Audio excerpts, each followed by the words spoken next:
Hi, Mark here from the Tangibound Podcast Network and host of the flagship show, the Tangibound Podcast. Did you know that we over at Tangibound are always looking for amazing podcasts to promote?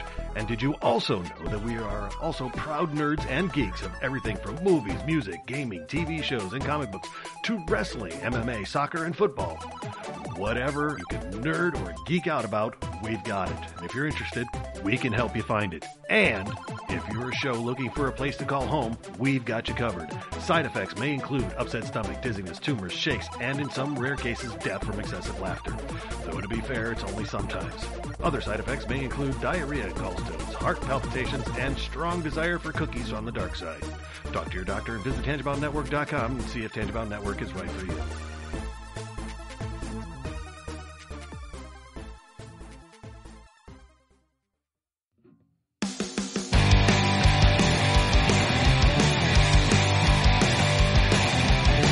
Sucks to the last drop. Are you gonna blow your head off? Take good aim and don't forget to duck. A life sucks every Monday and all the way to Sunday, but I wouldn't have it any other way. I don't care how you're doing, what's up or how's it hanging. I'd like to buy this world one last drink. Life sucks all of the time. Stick it up your sunshine, and then you'll see the clouds every day. And then you'll see the clouds every day. And then you'll see the clouds every day.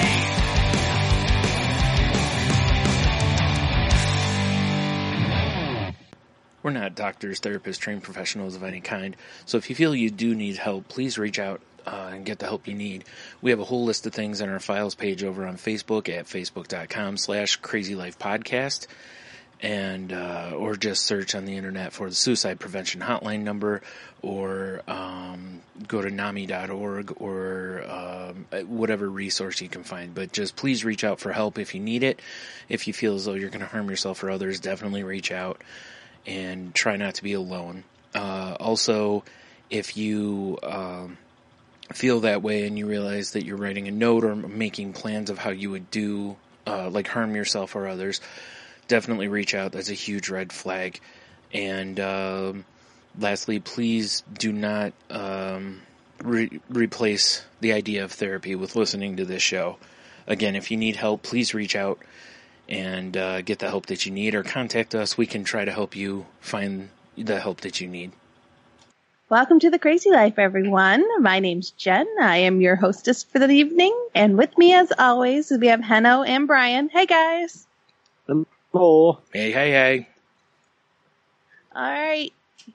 Moment of truth. Who's going first? Got the good stories. We were all on the episode last week, weren't we? We were, yeah. Wow. You know, I'll mix it up, and I will go first. Mm-hmm. I was going to say, me and Henno were about to vote you first anyway, so. Exactly. The dude thing. Yep. Well, my week has been pretty darn good. My husband did have his surgery, and it went well.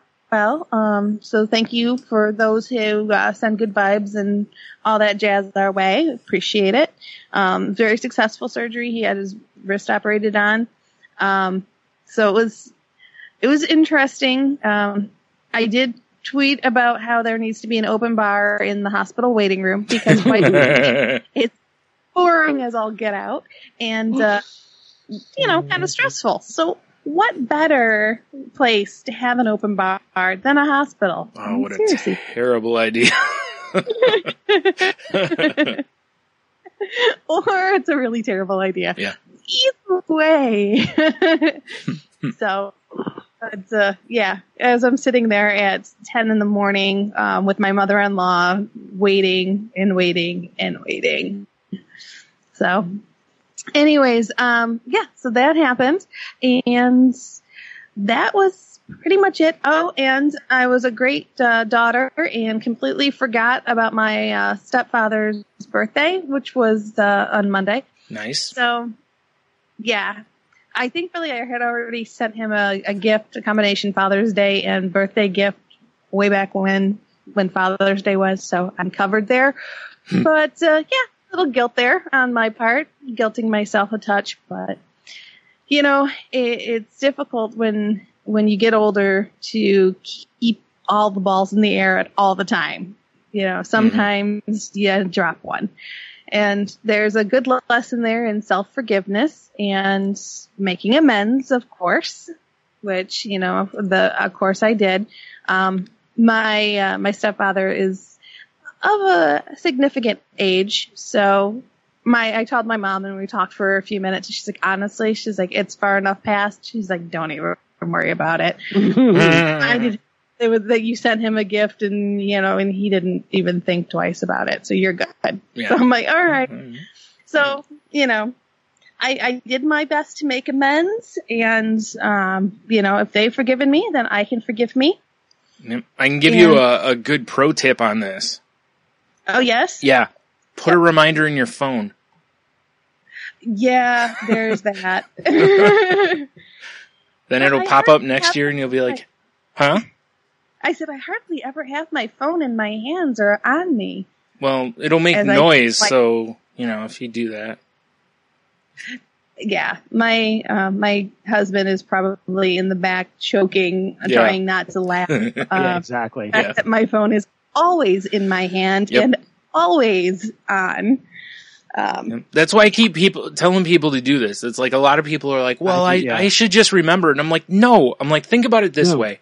Every year when it's your birthday, if you have a Facebook page, you get a bunch of happy birthday things, and it's nice to get those, right? So this is no different. It's no different than Facebook telling you it's someone's birthday. It's just your phone going, hey, make sure you tell this person happy birthday. You know, it might make their day. So it's totally worth it. Or it may keep you out of the doghouse, you know, in some scenarios, whatever. I mean, I don't, but I do have a reminder in my phone to tell me when a wrestling show is on.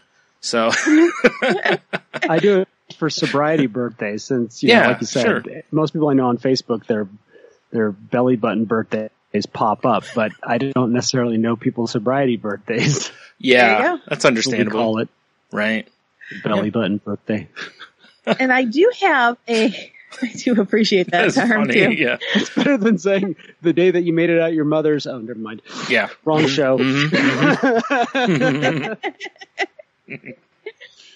I do have my mom reminds me, which makes, you know, full disclosure, makes things a little bit worse because mom did remind me 4 days in advance.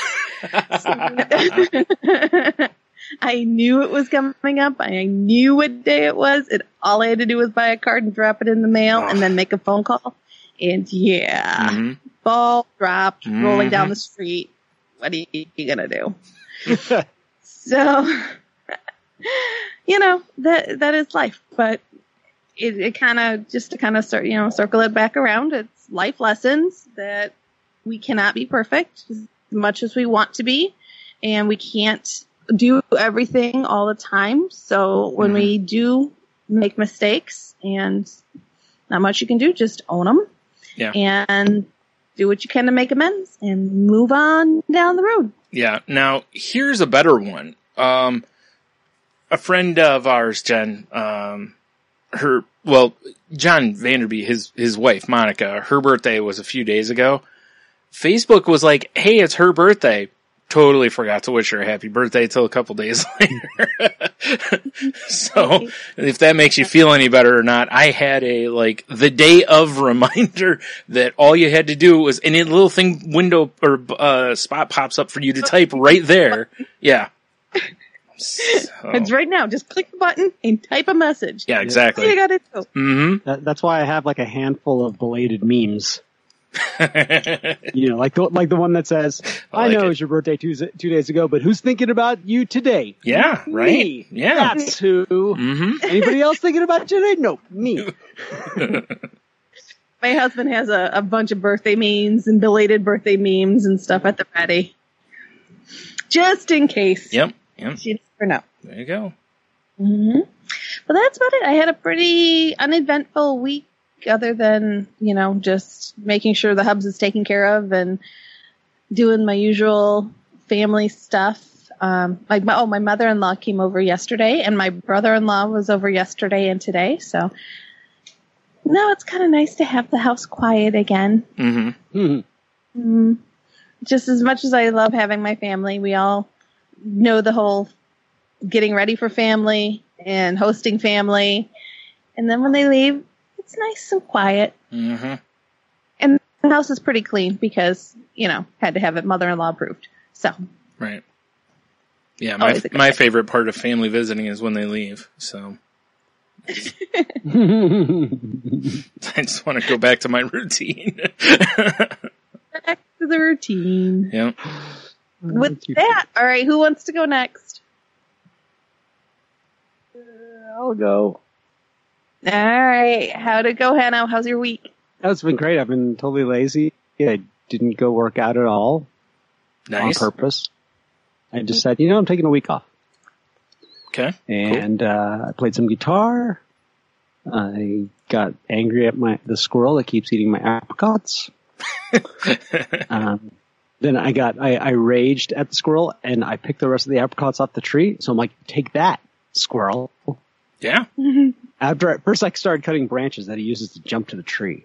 Mm-hmm. Yeah. Now, mind you, this is all so I don't go to my neighbor and grab her pellet gun and shoot it. Right. So I figured, this is somewhat constructive. But yeah, I picked 5 bags of apricots and I threw them on the Facebook for free in my town, and they got picked up like 10 minutes later. I'm like, okay, that's done. Don't have to worry about that anymore. And then the funny part is I cleaned out my whole garage. Well, not the whole thing, but enough of it to pull a car into, and I'll get to that. But as I was rolling up this carpet that I have this roll of, like new carpet that will eventually go somewhere in my house. All of a sudden I found all of these apricot pits and seeds. So I heard on the Dark Angels and Pretty Freaks show that 80% that squirrels forget about their hoard 80% of the time. Mm-hmm. A completely useless fact. And I now have evidence that this is true. Who knows how long those pits have been in there. Right? Which I'm like, how did he get in the garage? But I got a new car today. Well, I'd been working on this for a couple of weeks. Actually, I've been working on this for months now, but I finally closed the deal this week. And it is basically an offer I could not refuse.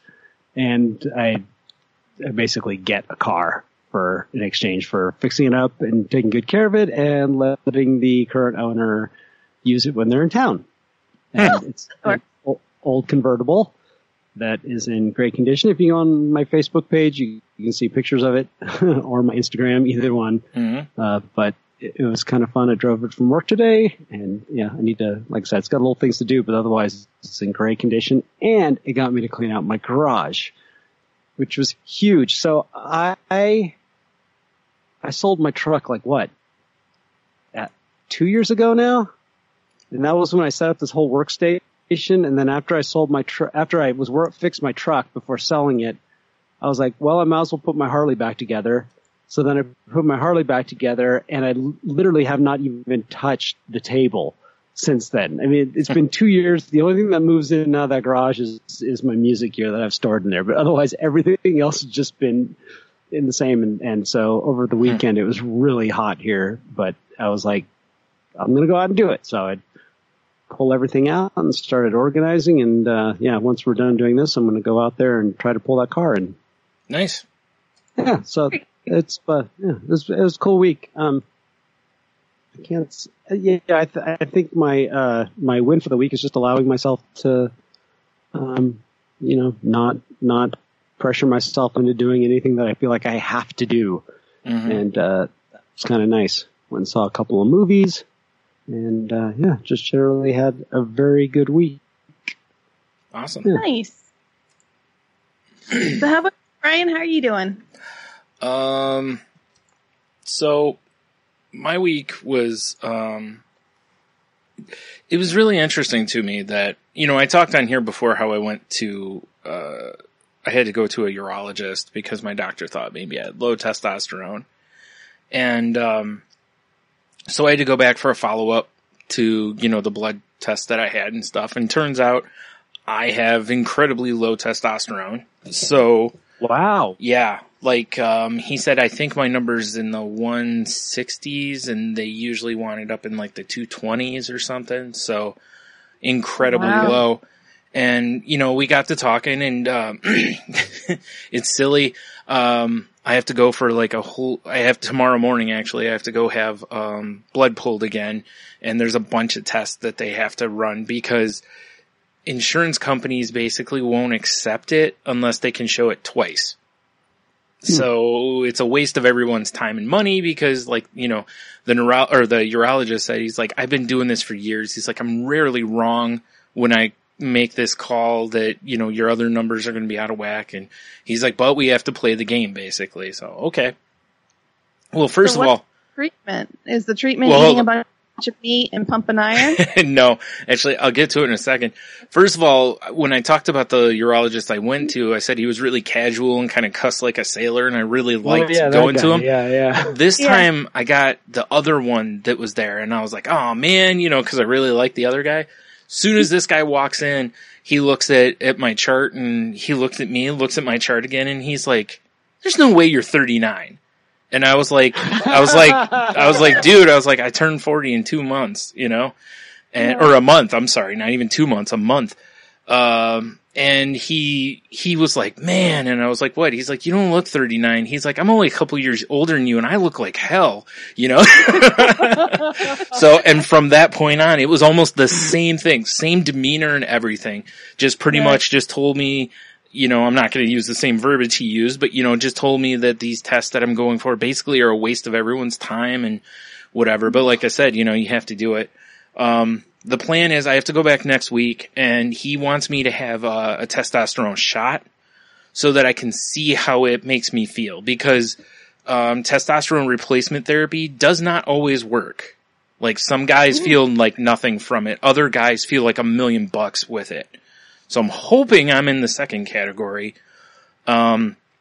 because, when he told me, he's like, he could have done it then because they can do it right in the office, but he's like, take the week, he's like, look it up online, read about it, see what you think, So I was like, okay, so I did this, and, while I was looking it up, I was looking at different stuff from low testosterone and looking at because apparently some guys have low testosterone and it doesn't affect their life, like they're fine. But others have situations like low energy, low self-confidence, depression. What else was there? There's more. Anyway, of all the symptoms that they list that you can have, I have all but like 1 or 2. Oh, wow. And I'm sitting there, and the one thing that really leapt out, was that low testosterone can be essentially a trigger of depression or a cause of depression. Who knows how long I've had low testosterone? Because I've never been tested before for it. So, who knows? Maybe this is and think about this. My depression really started around the time I was going through puberty, or just after puberty. So, who knows? All that matters now is that, looking forward, but I can't help but take that moment to look back and go, man, maybe I didn't have to suffer all of this, but I'm who I am because of that. You know what I mean? So exactly. I've gained some very good tools going forward. So I'm not, like I said, it was just that briefest of look back going, man, thinking of the things depression has really stopped me from kind of in life, but now looking forward, it's, hopefully it'll work for me. He said that, if the shot works, either I can keep going in for another shot like every week and a half, which is a terrible idea because it's not far from here, but it's also not incredibly close. It's a 25 minute drive from here, so it isn't that it can't be done, but I don't drive. So that means every week I'd have to be like, hey, can someone, anyway, but he said there's other options. Like I guess, there's a patch. There's, what do you call it? They actually can do an injection or, not an injection, an implant. That's what it is. Like he said they basically put it in your backside. Oh yeah. And it dissolves real slowly over time. Yeah, slow release, yeah. Yeah, and so there's different options. We're going to talk about that when I go back, but it's just, again, like I had mentioned about going to the neurologist a few weeks ago, or a month ago, whatever it was walking out of here, I felt really good because now I'm like, okay, there's a reason. This is potentially the reason why I've got these things going on, you know, like the reason that I can never seem to get energy no matter what I do. I just don't have a lot of energy and, you know, stuff like that. And so it's like, that's what I'm hoping. And he said that too. He's like, hopefully we'll give you that shot. And he's like, basically you'll be like, oh my God, you know, he's like, you'll feel like we gave you a superpower kind of a thing, you know? Oh, wow. And, just as long as everybody grow and, you know, stuff like that. Mm-hmm. So we got to make sure that, that everything's in moderation. Right. Yeah. And it's, you know, I talked to him about like side effects and stuff because honestly, I went into it and then after I read online, I fell right in line with the way a lot of people think of it, which is over the years, there's been a lot of baseball players that have been linked to testosterone use so that they could get bigger, stronger, faster, whatever. Right. And I was like, so is there potential for some of these side effects that they warrant? And he was like, no, cause he's like, the doses we give you keep you within the normal range, like what the body should produce. He's like, they go above and beyond.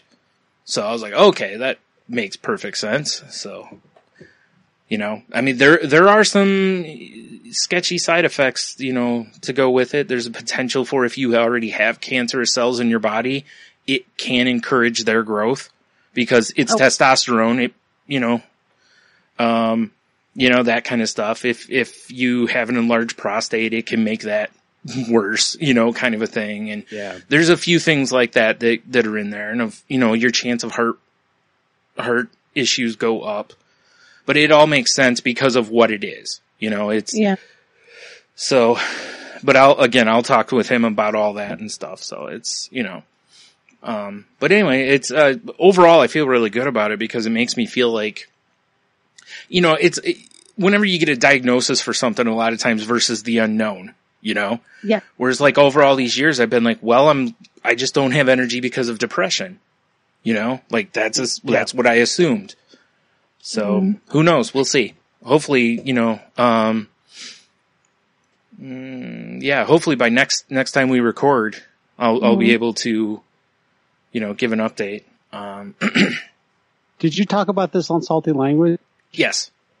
Cause I'm looking forward to hearing how you riffed on it because I got so much stuff in my head right now. Yeah. I don't remember how much I really did, but yeah. Yeah, for those who don't know, my other podcast, Salty Language, we really don't have too many borders, or boundaries, so we kind of just run different ways with stuff, but, so this is, you know, feels like a good move, so, and, that's awesome. You know, Roxanne is coming back into town, Roxanne that was on a previous episode of the show, if, you know, people don't remember, go back and check that out. She's coming in Wednesday, and so things have been pretty good this week. I was trying to think if I really did anything else. I didn't do much else. Other than it just felt like I just, for the last few weeks, because I've had all these doctor's appointments, I feel like every day I'm doing or running somewhere for one of these things. You know, like tomorrow I have to have blood pulled. Tuesday I have to go for my EEG. Thursday, I have to go back to the urologist, and then I think the following Monday, I have to go back to the neurologist. It just feels like there's no stop to it, but I know it's for the best. It's just, you know, especially for somebody who has a limit to their social interaction, you know, it feels like it's really pushing me up against that wall. But at the same time, like I just said, I'm like, this is necessary. You know, like I need to do this because it's for my best interest. How cool is that though, that you're able to do that? Right. Exactly. Yeah. That typical, that typical weight that's holding you back from doing things that are best for you. You know they're best for you isn't an issue right now. That's awesome. Yeah. And I think it's because some of the stuff, like depression has had its hold on me for so long, and obviously that's why I finally got to where I was like, enough. I'm tired of letting this rule me. And, you know, the migraines have been that way, that they've dictated so much of my life, you know, or my adult life at least, you know. So these are things that's like, I want these over with. I want this dealt with. I'm tired of it, you know. I want to feel what it's like to be able to wake up and feel, air quote, normal. You know, like, not go, oh man, you know, like my mom has this new, hand lotion or whatever she was using. And she was like, you know, here, see if it'll, you know, she's like, you know, wanted me to smell the stuff. And I'm like, no. And I was like, cause I don't have a sinus headache or a migraine today, and I'm not tempting fate. You know, it's like, you know, it's like, I can't do that stuff because the chances of it are so good that I'll get one. You know, I'm tired of all that stuff, you know? So we'll see. Hopefully I'll have some answers, or at least, you know, treatments and stuff. I mean, the downside is I don't want to go on more stuff. You know, but I was also looking at, it's like, well, if the testosterone makes me feel more energetic, the reason I'm on Wellbutrin is to give me energy. So if that works, that's you know, testosterone's a natural thing versus Wellbutrin. So maybe at that point I can go off of that. And who knows, maybe the depression is related to it. You know, there's these things that could be in the future, you know, no guarantees, but, you know, so we'll see. So anyway, that's been my week. There's probably more I don't remember, but yeah. Yeah, no, all kidding aside, that is really, really awesome. Yeah. You know, that you are on a path for some answers, and, well, you already have an answer, which is just, that's really cool. I'm really glad for you. Yeah. Thank you. So with that, Henno, do you have the article for us today? I do. Yay! All right, what's on? So we're going to talk about something that y'all have heard us talk about before, and that's kind of like being okay with feeling bad, and it's titled Why Feeling Bad Isn't Really So Bad, and it's from Tiny Buddha, but this one's got a little bit of a twist in it, and we thought it was going to be a neat concept. Sometimes, you know, just like anything, like sometimes just reframing can give you a different perspective and give you a benefit. So there's a quote that it starts with. We have so little faith in the ebb and flow of life, of love, of relationships. We leap at the flow of the tide and resist in terror its ebb. That's from Anne Morrow Lindbergh, and I can definitely relate to that. And it starts by just talking about how at an early age, most of us get the message that we should be happy. And, you know, our parents are always saying stuff like, you know, smile and wide, long face. And we've talked about that, you know, perfect strangers coming up to you and say, you should have a smile on your face. And yeah. And me yelling at someone for doing it. Exactly. And the idea that we become ashamed to admit, even to ourselves, that sometimes we feel down.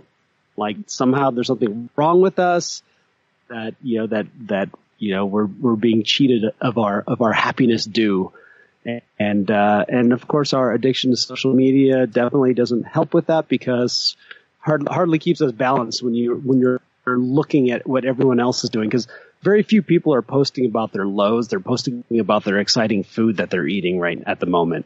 Yeah. Mm-hmm. And that's kind of become a norm, right? Mm-hmm. You know, and a norm is, wow, look at what we're doing.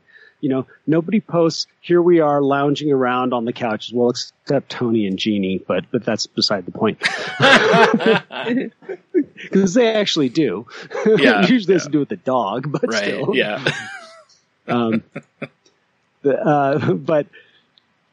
But life's really not like that.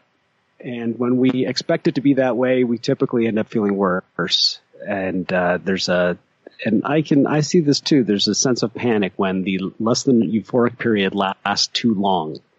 And we're not talking about clinical depression here, just by the way. We're talking about, you know, just being down, being restless, just not being comfortable in your own skin at the moment. Mm-hmm. But we don't tolerate those lows very much, and have a tendency to fix it. And to fix so what the ego wants to perceive as happiness. And we've talked about this before, this happiness myth. and that it's exactly what it is. It is a myth. And from here, it talks about the actual how this happens. And, when on days when you just feel kind of blah, the reaction can be to try to fix it. That something is wrong, that you shouldn't feel this way. I should be happy. And I get that a lot in 12-step meetings with this idea, like our natural state as human beings is to be happy, joyous, and free. Mm-hmm.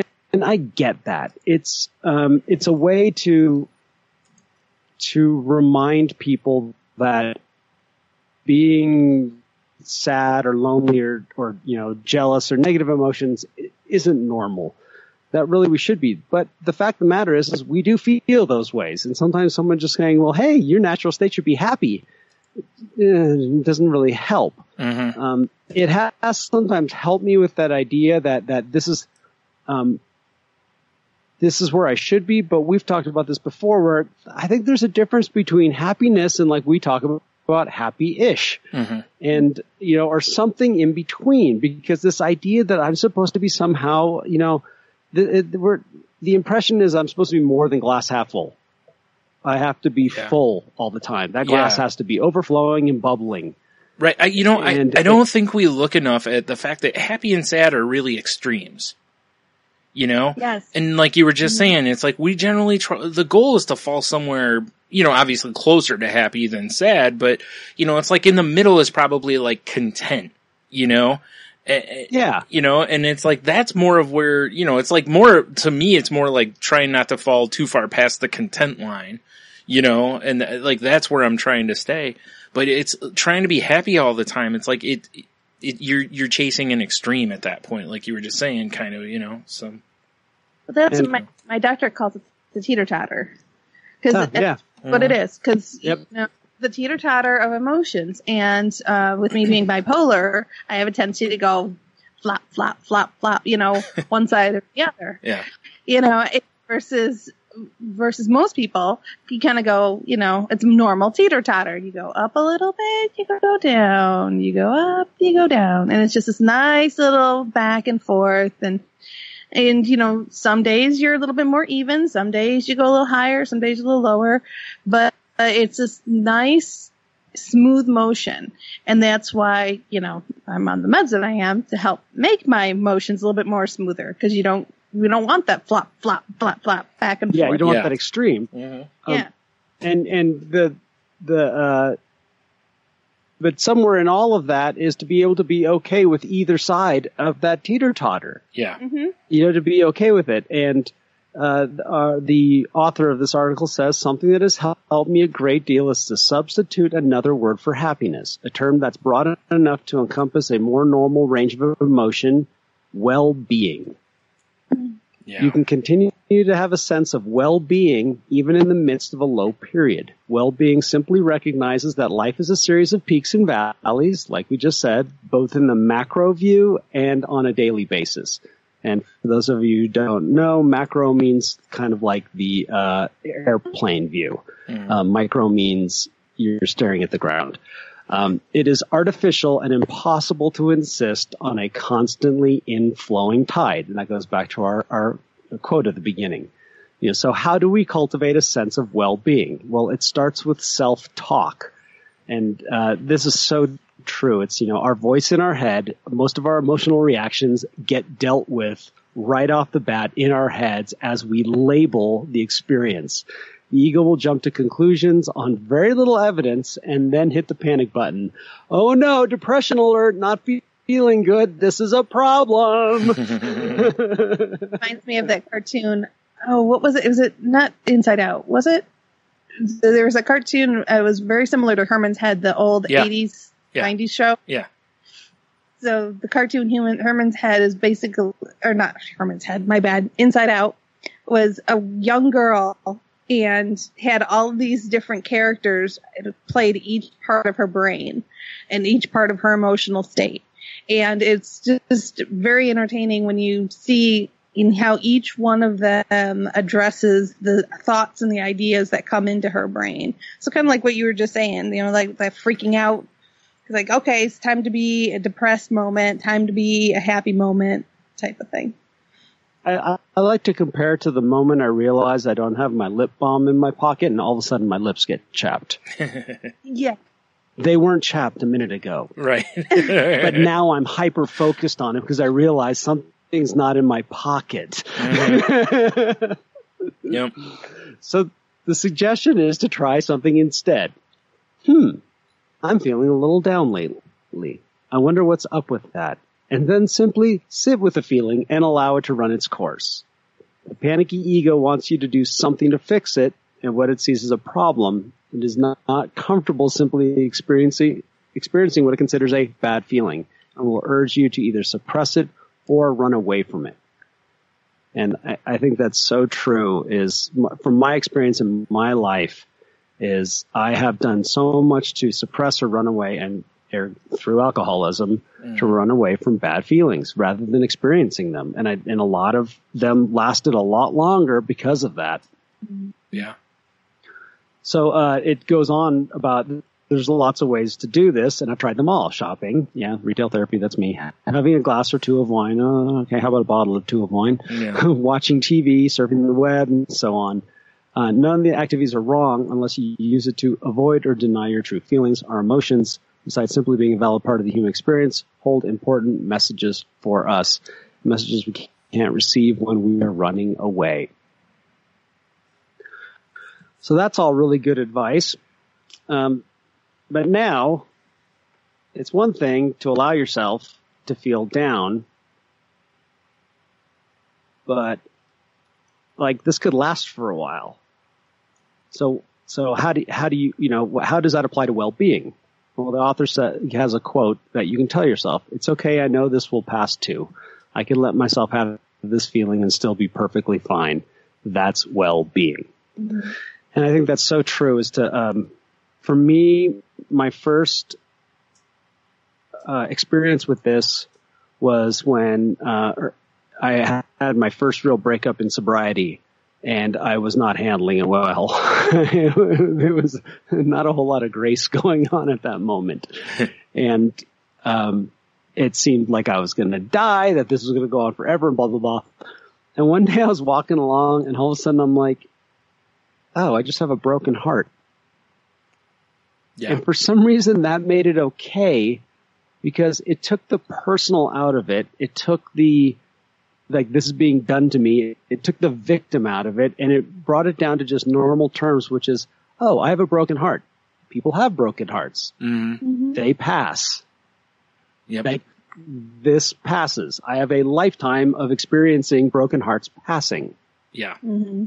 And the same thing, whether it's some grief, something stressful at work, if it's something that we can just apply that normal kind of, to identify it in a way that is not, I'm going to throw in the old distorted thinking list before Brian does, before going into catastrophic thinking, and to give it something that would be well-being. And it was better after that. I was able to be okay with my feelings because I was able to label them in a way that somehow made sense in my brain. Well, that's exactly what you did, was you took it from distorted thinking and pushed it back into logic. And that takes, like for me, like I've said with the worksheets and stuff, is like that has taken a while to be able to recognize and be able to make that correction kind of, midstream essentially with this. So it's, but it's doable, like you said, because I've been doing it to where I'm catching myself in those things, and then I'll be like, no, I'm okay. Like, this is not the end of the world, like you said with the heartbreak or whatever. Yeah, like you want some pops and you have some difficulties and you want to say, don't you know who I am? And then you might fall into like this victim mentality. Yeah. But in the end, you say, it's okay. I'm just going to, roll with it. Yep. That's about the perspective, is getting the logic and the perspective behind our emotions. Mm-hmm. Yeah. Emotions are, as you guys have heard me say it a million times over, emotions just exist. They are. Yeah. It's how we react to them is the important part. And the quicker we can identify, I'm feeling this emotion, I'm going to sit in this emotion, and it will pass, the better off you'll be able to work through it, identify it, work through it, and move past it. Yeah. And that. Go ahead, Hannah. Oh, go ahead, bud. Go ahead. I was going to go into another thing, so go. I was going to say, and I just wanted to bring up that paragraph that Heno just read about this will pass. I can let myself have this feeling and be perfectly fine. Is essentially kind of used a lot in like exposure therapy for anxiety and stuff too. So if you have anxiety, it's a good place. It's good to keep that that mentality also if you can, because it will help you kind of reframe some of what's making you feel anxious. Because again, like I was saying a minute ago, it's like, am I safe? Okay, well, I just need to live in this for a minute, let it pass, and then I'll be okay. Yeah.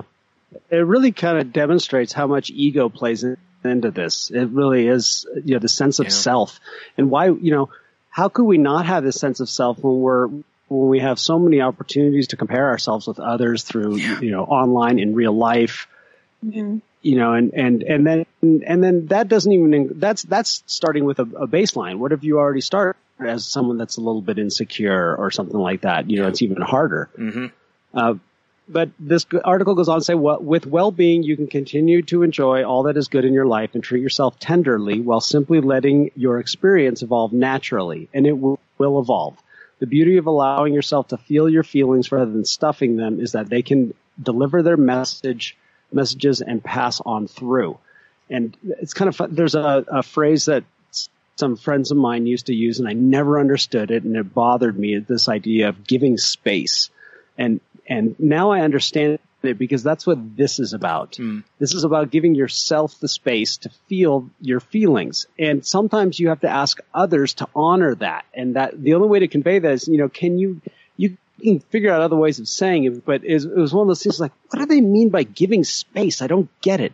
And it's basically honoring someone's feelings and their needs and those kind of things. And this goes to communication too, that if you're feeling down, and I do this at work sometimes, because one of my coworkers pointed out that if I'm in a funk, they're not used to me being that way, and other employees wonder what's wrong, and they might not be comfortable asking me.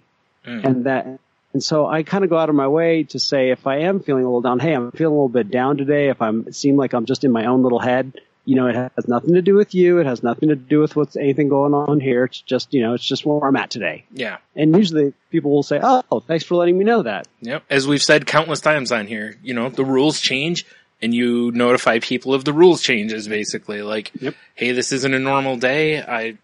But whatever. And then they go, oh, okay. And they can react accordingly.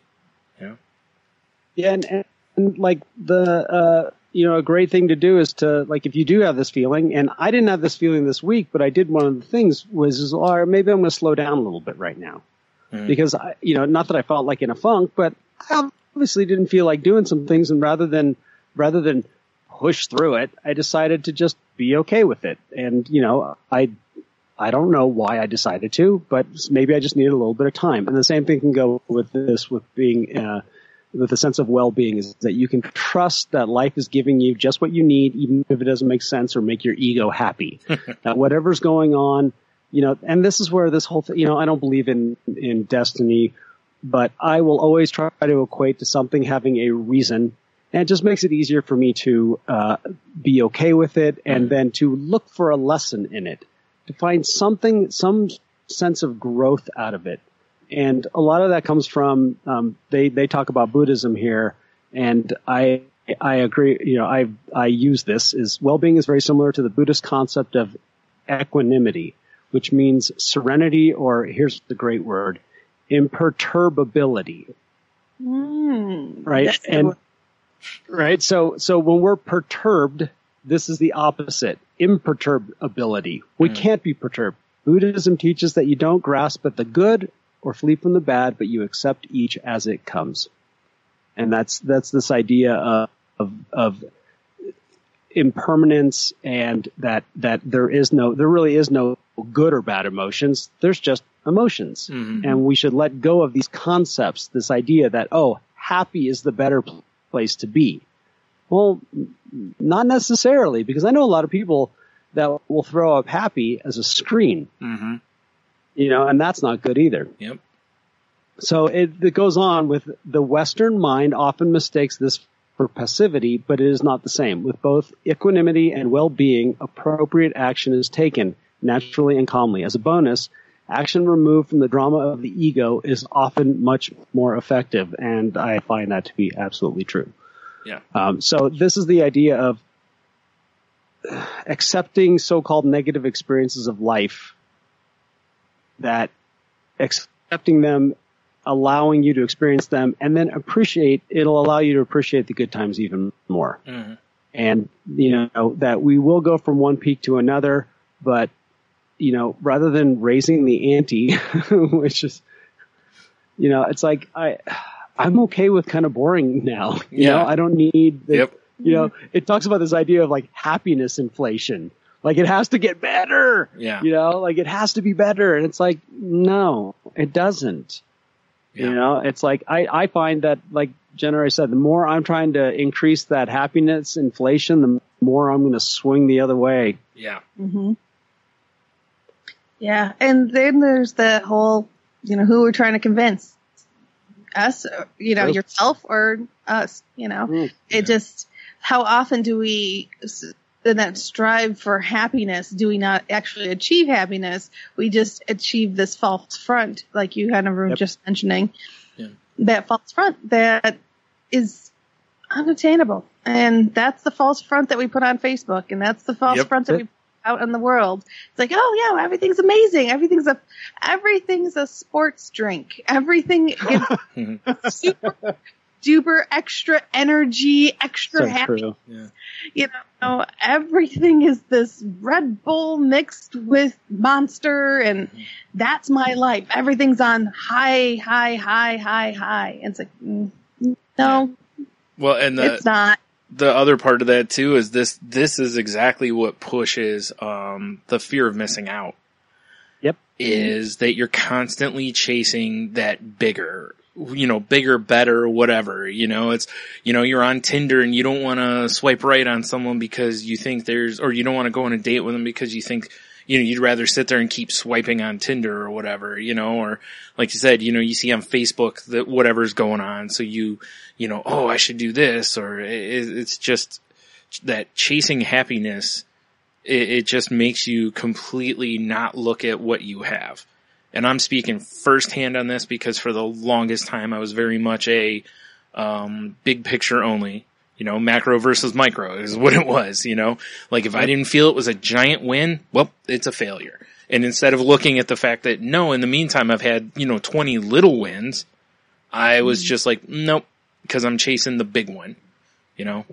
Yeah. and that it keeps you out of being in the moment. And one thing that is mentioned here that I already kind of talked about is that hard times temper us, make us stronger, more resilient, more compassionate. Usually we see this only in retrospect, but we can also use self-talk to remind ourselves of it in the thick of these trying times. This isn't much fun, but I know I'm learning and growing from it. And that's being in the moment. Mm-hmm. And that's having faith. And to me, it's a faith that I find to be more, I'm going to bag on religion here a little bit, but it's this idea that like, oh, well, I thank God for all the good things that happen, but I don't thank God for the bad things. When bad things happen, I ask everyone to pray for me. Yeah. Like somehow I need to have this removed from me, other than just, I would thank God. And I saw this happen in a 12-step meeting where a person walked in the room and basically said, I have been giving exactly what I needed right now. It is not what I want. Right. But she said thank you for the fact that she had left she was in Oregon for her daughter's, her granddaughter was supposed to be born, and she finally had to leave. She came back to Idaho, and what happened? The baby was born within a few hours of her leaving. Right. And rather than she took that as the same gift as if she was there. Yeah. Mm-hmm. Because it allowed her, like, and she went into all the different emotions that she just got through, and was like, this is a huge win for me. Yeah. And I'm going to book another flight and I will see them next weekend. There you go. Yeah. And ego says I needed to be there. Right. You know? And I was like, those moments, like when people share stories, like when I get to experience that in my life, I go, that's it right there. Yeah. That's well-being. Yeah. Which I love that term now. Yeah. There's a song by Garth Brooks called Unanswered Prayers. And, you know, take the God out of it in this particular case. He is talking about how he ran into, basically it's about an unrequited love. He ran into his old high school girlfriend at a game with his current wife, and they're talking, and very lovely lady and stuff, but she's not who he remembered her to be. At the time when they were together, he prayed and prayed and prayed that they'd be together forever, and this is all he wanted was her forever in his life. And then by seeing her now, it all came back to him. He's like, thankfully those prayers weren't answered. Thankfully that life had other things in mind for me, because what I have now is so much better than what I would have had if I would have gotten what I wanted at the time. So it talks about just basically being in that moment and understanding that things happen for a reason. Whether it's some big plan of somebody else's, or whether it's our plan for ourselves, or karma, or Buddha, or whatever it may be, or whatever your thoughts may be on that matter. It all kind of comes down to the same thing, that you have to kind of sit in the moment that you're at and do the best you can with what you got, and know that there's a reason. Yeah.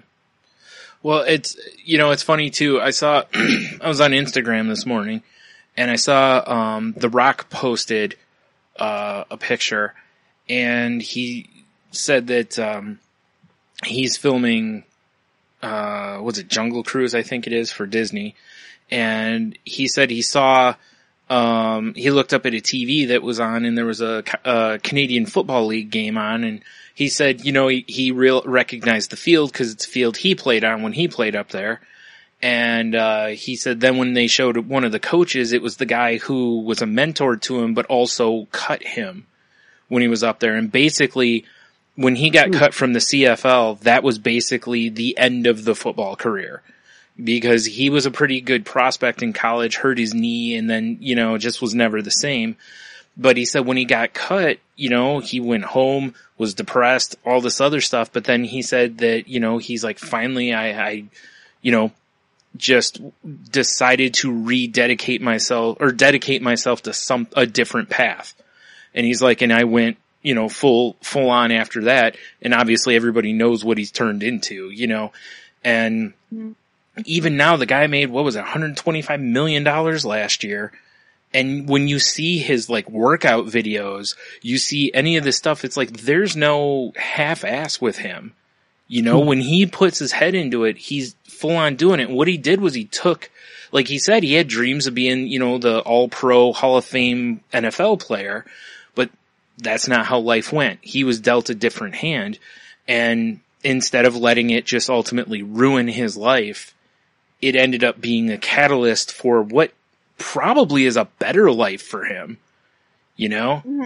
I mean, especially when you see all the stuff that's coming out about football players, and and The Rock's made all sorts of money as a pro wrestler and, movie star now. So it's, he basically was doing that kind of post of that look back and going, that was the best thing that ever happened to me. Michael Jordan said a similar thing about when he got cut from his high school basketball team.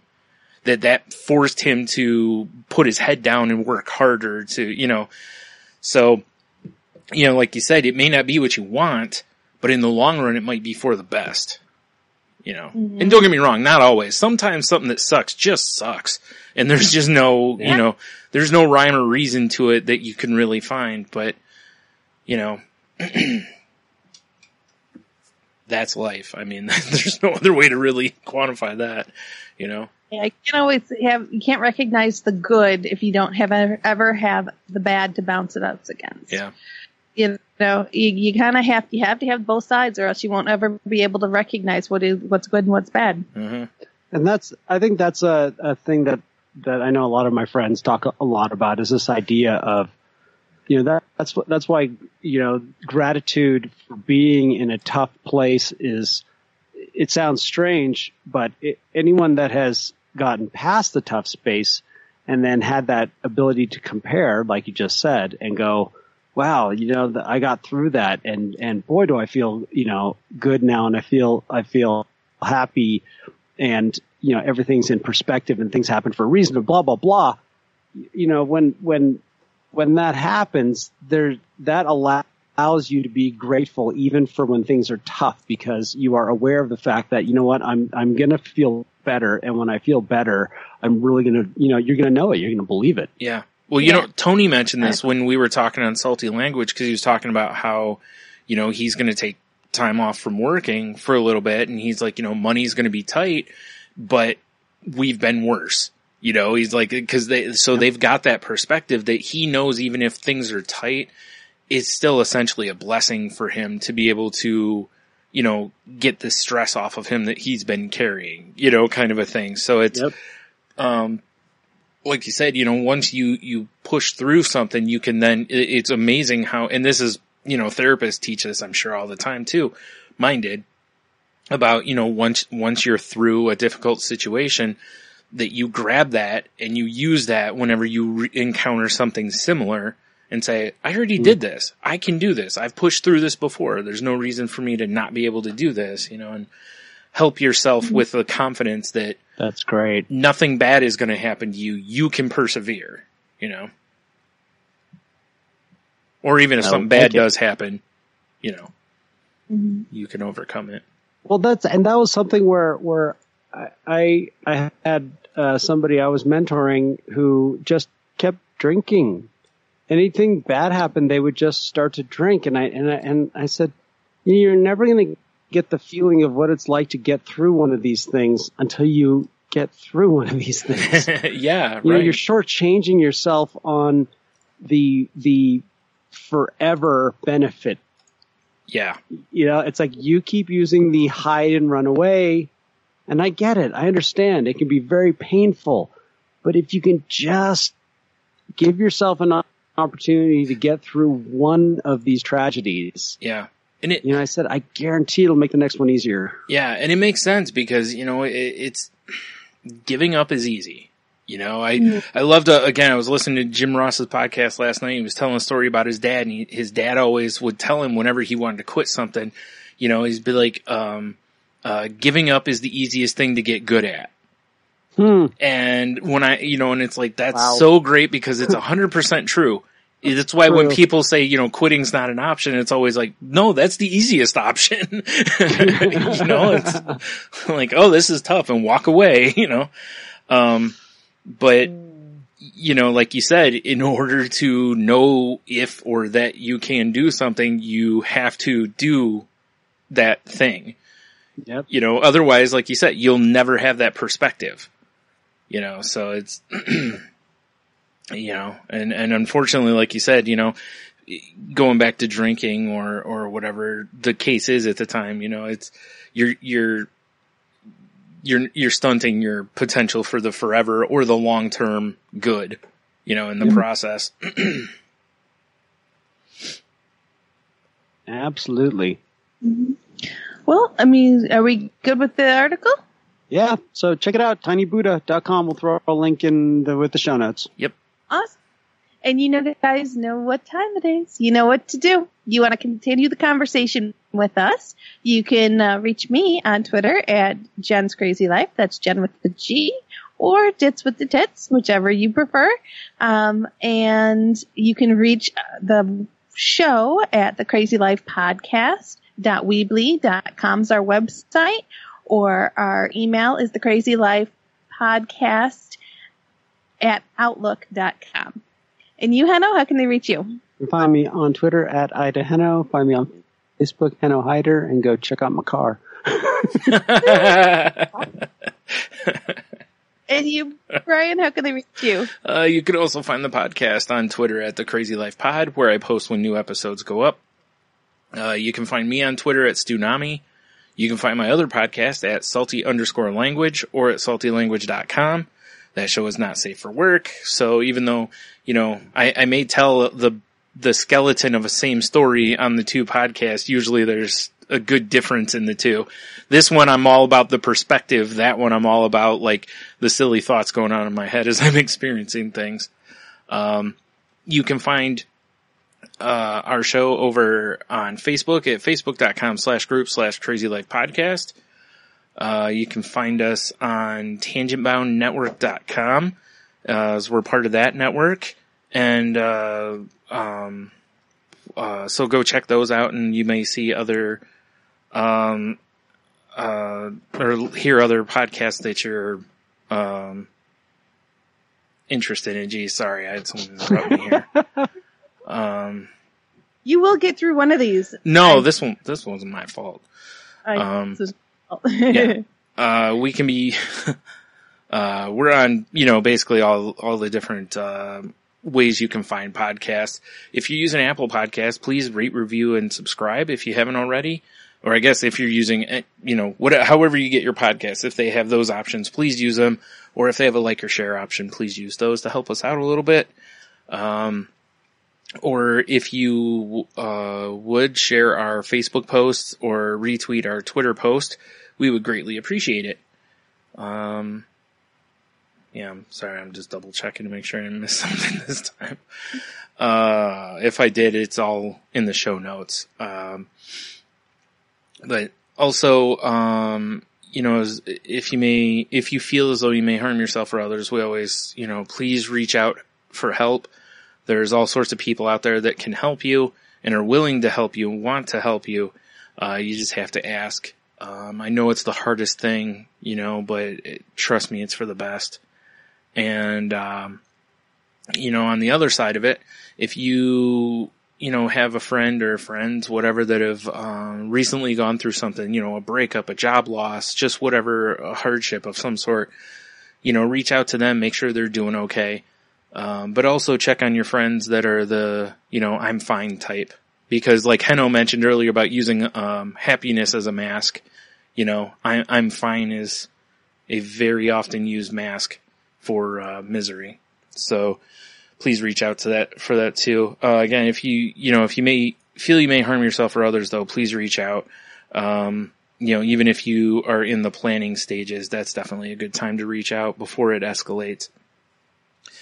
So, and yeah, I guess, just try to be good to everybody. Absolutely. That's great words to end with, is be good to yourself, be good to everybody, and enjoy your week.